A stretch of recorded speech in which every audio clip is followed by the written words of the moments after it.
रहे हैं, आप हमारे ऊपर क्यों बरस रहे हो? सर एक जान गई है और जो जिम्मेदार है मैं वही समझना चाह रही हूँ। आपने पहले व्यवस्था को जिम्मेदार बताया, फिर मैं जब लगातार आपसे सवाल पूछ रही हूँ तो आपने कहा एविएशन मिनिस्टर, लेकिन आपको जल जमाव एक बड़ी समस्या दिख रही है, लेकिन यहाँ एक जान चली जा रही है, आप उस पर बचकर वहां आप कह रहे हैं कि सरकार की कितनी जिम्मेदारी है, लेकिन यहाँ हाँ हम जिम्मेदारी ले रहे हैं। क्या कार्रवाई हो रही है sir? Good question, you are a good question. आप अजीब बात कर रही हैं। आप तो ऐसा बात कर रही हैं, ऐसा लगता है कि मैं सौरभ भारद्वाज से बात कर रहा हूँ। आप जल जमाव को माफ करना चाहती हैं और बाकी जो जिम्मेदारी हम ले रहे हैं दूसरों को नहीं लेना। ऐसे थोड़ी बात करनी चाहिए। आप लोग बिठा लेते हो, बाद में ऐसी बातें पार्शलिटी वाली करते हैं, ये तो ठीक बात नहीं है। सर एक आप समझिए, बहुत गंभीर मुद्दा है और मैं शुरू से उसको कह रहा हूँ कि जिम्मेदारी हम अपनी ले रहे हैं, लेकिन जिसकी अरे तो मैं कहा उस पे मैं भाग रहा हूँ। आपको क्या हो गया है? मैं शुरू से पहली बार वही कह रहा हूँ, हम बहुत जिम्मेदार लोग हैं। क्या बोला तूने? मैडम ठीक है, आप जल जमाव को आप बोल रही हैं उसकी हम बात ही नहीं कर, चलो छोड़ दो, हमारी सारी गलती है। बहुत बहुत अच्छी बात है, सही पकड़े हैं।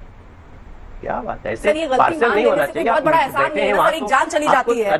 मैं वो समझना चाह रही हूँ, आप उसमें आप क्यों नाराज हो रहे हैं मुझे समझ में आ नहीं रहा। और आप क्यों कह रहे हैं सौरभ भारद्वाज वाली बातें मैं कर रही हूँ? अगर मैं आपसे सवाल पूछूं तो क्या मैं विपक्ष हो जाता हूँ सर? नहीं आप नहीं ना सर, मैं आपसे सिंपल, क्योंकि आपने पहले व्यवस्था को जिम्मेदार समझाया, फिर आपने कहा वहां मंत्री चला गया, यानी बहुत बड़ी बात हो गई कि वहां मंत्री पहुंच गया। इससे बड़ी बात तो कुछ हो ही नहीं सकती। लेकिन आप ये जिम्मेदारी नहीं देख रहे हैं कि इतनी बारिश में अगर ऐसी घटना हो जाती है, एक शख्स खत्म हो जाता है, 42 करोड़ रुपए सालाना दिल्ली एयरपोर्ट की कमाई है, टैक्स पेयर वो पैसा चुका रहा है, तो हम क्या अपनी सुरक्षा उम्मीद नहीं कर सकते सर?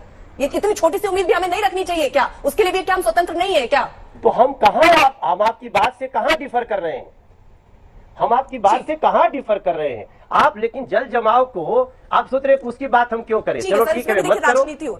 आप खाली इसी की बात करिए, बाकी सब ठीक है, कोई बात नहीं। अब तो सच बोल दे भोसड़ी के। तो मतलब ये अच्छा, हम जल जमाव की बात करें तो राजनीति आप सब प्रभु हमको क्यों बुला लिया आपने? मेरे समझ में नहीं आ रहा। चल नहीं, ये तो गलत। ऐसे आपको पत्रकार ऐसे नहीं बात करनी चाहिए। आपको सारी समस्याओं को समझना चाहिए। जहां आपकी जिम्मेदारी बनती है सर, हम जिम्मेदारी उसको मैं समझना चाह रही थी। बाकी जो दूसरी जिम्मेदारी है जल जमाव की, जिसकी क्योंकि आपकी एनडीएमसी की भी बनती है, आपने उसको टापू के तौर पे बता दिया और अपनी जिम्मेदारी से आप पल्ला झाड़ते नजर आए कि वो तो उनकी जिम्मेदारी है।